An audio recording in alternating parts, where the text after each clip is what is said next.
Hey, good morning, everybody. This is Bill minus Emily.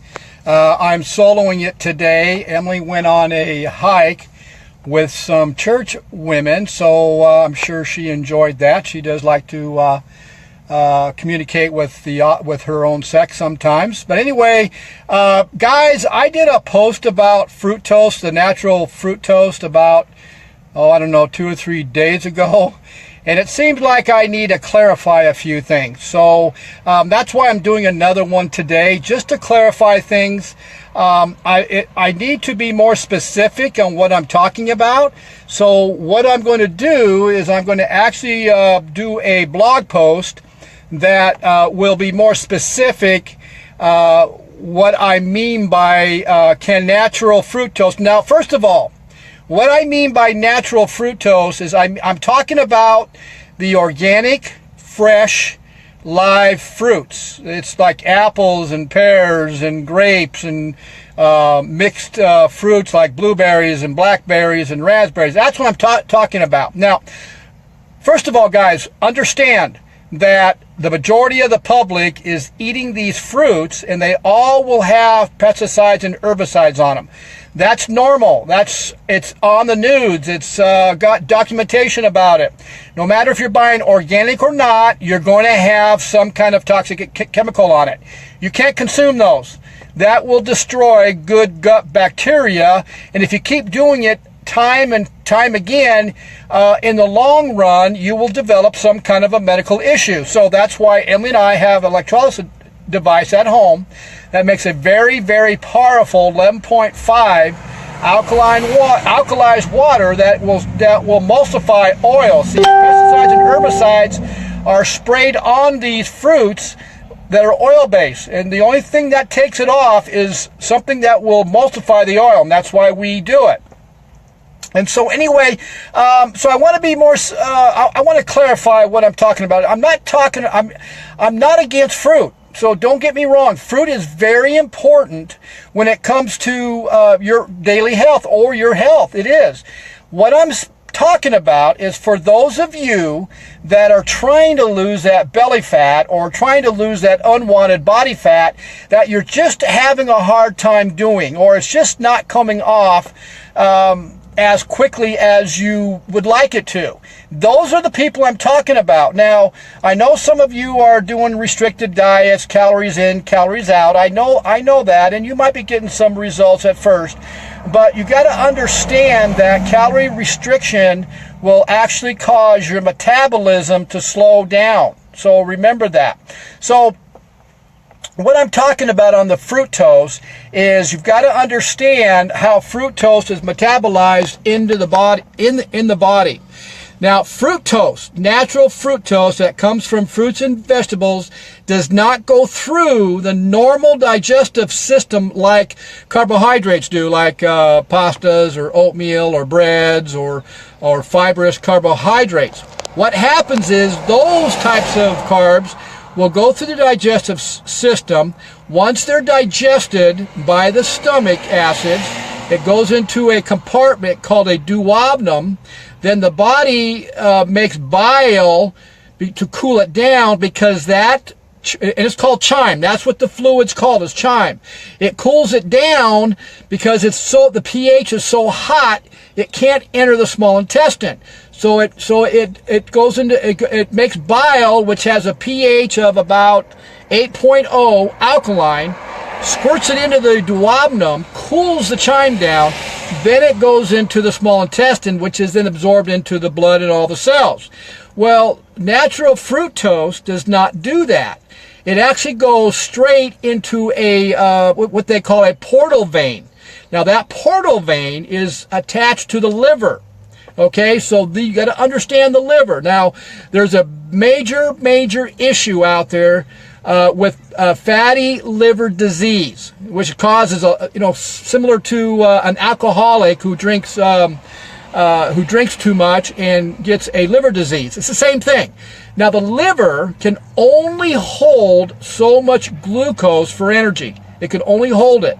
So if you're overeating on the fructose, natural fructose or fruits every day, if you're overeating, when that fructose goes into the liver and the liver fills up, then the only way the liver is going to survive is to convert that extra glucose into fat. That's how it works, guys. And so what you're looking to do, if you're trying to lose that body fat or belly fat, you're trying to go right into your fat storage, and then by decreasing the glucose in your liver and in your muscle, your glycogen in your liver, your glycogen in your muscle, once you get those depleted, then your body will go into the fat storage, okay? So that's why I'm saying that fruit is good. I'm not saying it's not good. I'm saying it is good. But you have to understand that you have to do it moderately. Now, we have done research on this for months and months. I'm actually in my blog, and you guys who follow me know I like to back it up with research. It's just not me talking. So I've actually found some medical journals that have done research on the effects of too much fructose from natural foods that can cause the body to produce more body fat. I've actually got that, so I'll post those in with my blog. And so what I've done personally myself is I do a fruit protein green smoothie that I was doing, I don't know, 4 or 5 times a day. When I would come off my fasting, I would have a very nutrient complex fruit drink. And so what I did, I thought, oh, you know what, I'm going to try something. So I cut my fruit in half, and I'm only doing the fruit smoothie green drink maybe twice a week to 3 times a week with the fruit in it. And I did it over a 3-day period, actually a 4-day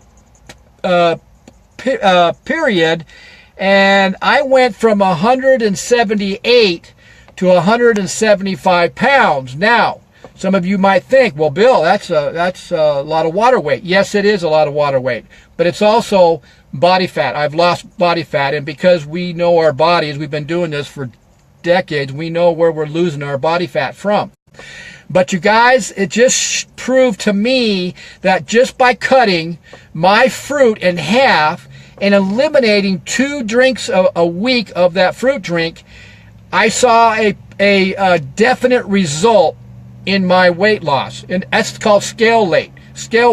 Now, I'm coming off of that right now, and so today I did shoulders and legs, and you guys know how much energy it takes in order to be able to do a hard leg exercise.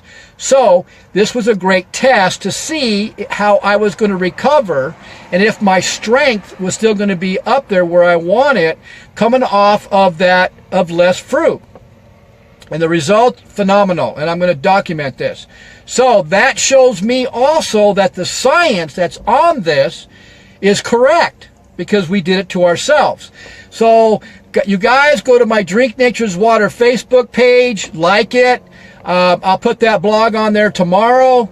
Read about it. Like I said, do not eliminate fruit from your diet every day. I mean, every week or every day. Pick days that you want fruit, but cut it in half.